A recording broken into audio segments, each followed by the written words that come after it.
Қайырлы күн достар.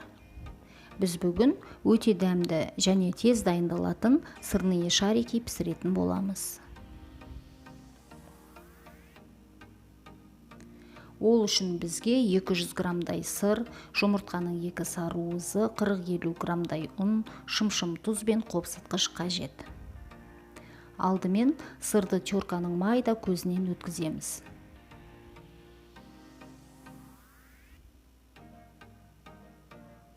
Оған жұмыртқаның сары уызы, тұз және қопсытқыш қосып араластырамыз.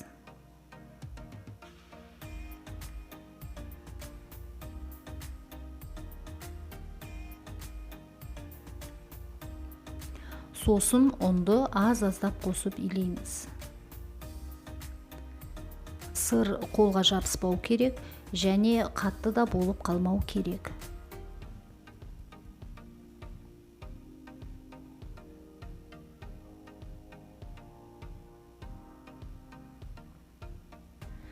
Сырдан 20 грамдай бөліп алып, құрт секілді дөңгелектейміз.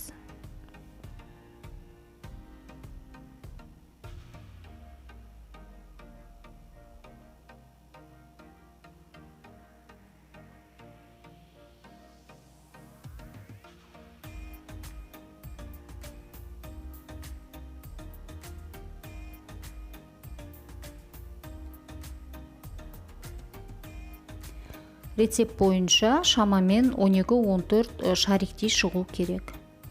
Шариктерімізді орташа отта қызып тұрған майға қуырамыз.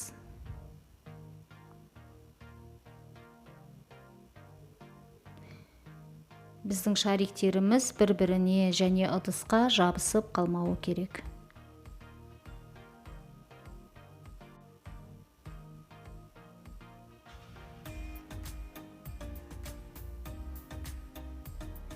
Мінекей шариктеріміз де дайын болды. Сіздерге де пісіріп көруге кеңес беремін. Егер рецепт ұнаса, каналға тіркеліп лайк басып пікір қалдыруды ұмытпаңыз.